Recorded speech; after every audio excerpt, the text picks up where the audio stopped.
Wakil Menteri Ketenagakerjaan Immanuel Ebenezer Gurungan ditetapkan sebagai tersangka dugaan korupsi pengurusan sertifikasi K3 di Kemenaker. Bersama Noel, Komisi Pemberantasan Korupsi pun menetapkan 10 tersangka lain dalam perkara ini.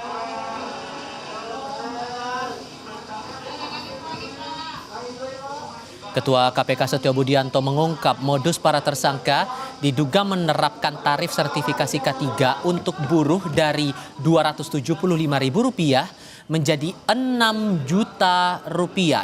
Biaya itu 2 kali lipat dari UMR buruh. KPK menyebut Omenaker Immanuel Ebenezer diduga menerima uang Rp3 miliar akhir tahun lalu. Cukup teman-teman? Cukup.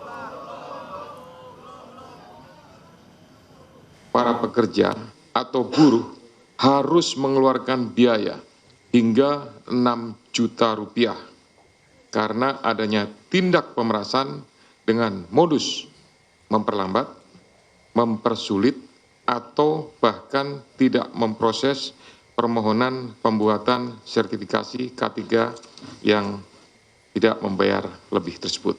Sejumlah uang tersebut mengalir kepada pihak penyelenggara negara, yaitu IEG, sebesar 3 miliar pada bulan Desember 2024.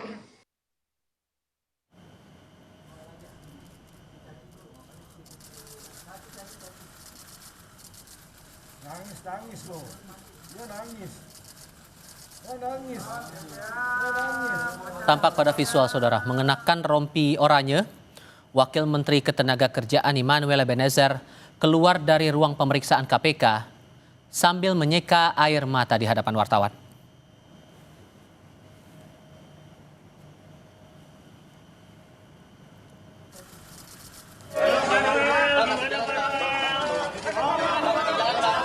Saat memberi keterangan di hadapan wartawan, Immanuel Ebenezer membantah kasus yang menjeratnya bukanlah kasus pemerasan.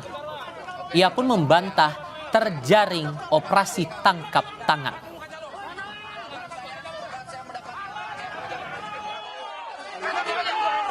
Terhadap rakyat Indonesia dan kasih bahwa saya tidak di OTT. Pertama itu, kedua, kasus saya bukan kasus pemerasan, agar narasi di luar tidak menjadi narasi yang kotor yang memberatkan saya. Dan kawan-kawan yang bersama saya tidak ada sedikitpun kasus pemerasan. Dan apa yang kami lakukan sangat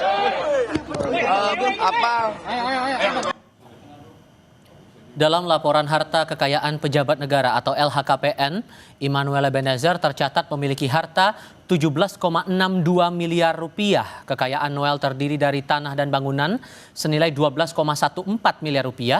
Lalu ada alat transportasi senilai Rp3,33 miliar, serta kas atau setara kas sebesar Rp2 miliar.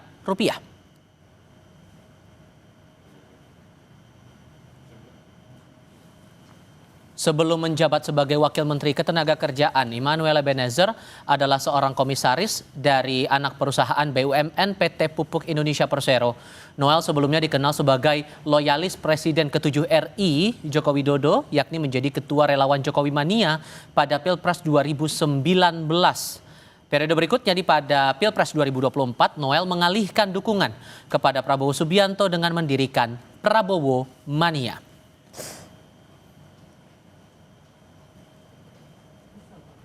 Presiden ke-7 RI Joko Widodo menanggapi operasi tangkap tangan KPK yang menjaring Wamenaker Immanuel Ebenezer.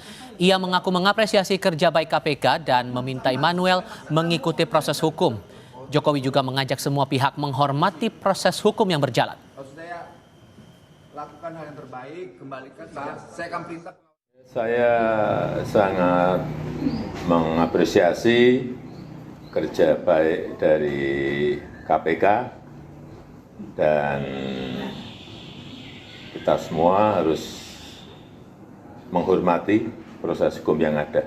Pak, ini kan nama Bapak dibawa disebutkan karena Pak Noel sendiri kan dulu relawan Bapak. Benar. Terus gimana Pak? Tanggapannya Pak? Ya ikuti proses hukum yang ada. Ya.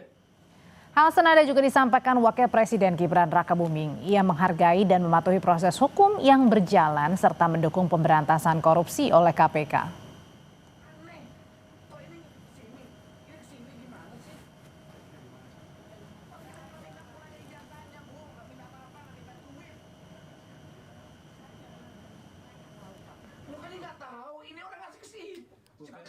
OTT Wamenaker, Mas. Kita hormati proses yang sudah berjalan. Kita hormati independensi KPK.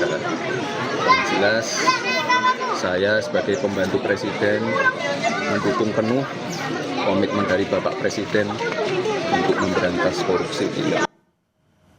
Lalu berapa total nilai korupsi yang menjerat Wamenaker Immanuel Ebenezer ini? Akan dilaporkan oleh jurnalis Kompas TV Fedriska Ananda dan Yanuar Ruslim langsung dari Gedung Merah Putih KPK Jakarta Selatan. Tadi dalam keterangan pers saat akan masuk ke mobil tahanan, Rizka, Noel sempat bilang dirinya tidak terjaring dalam operasi tangkap tangan, kemudian menolak bahwa dia terlibat dalam kasus pemerasan. So dengan penjelasan KPK bahwa dia menerima uang 3M, 3M itu uang apa?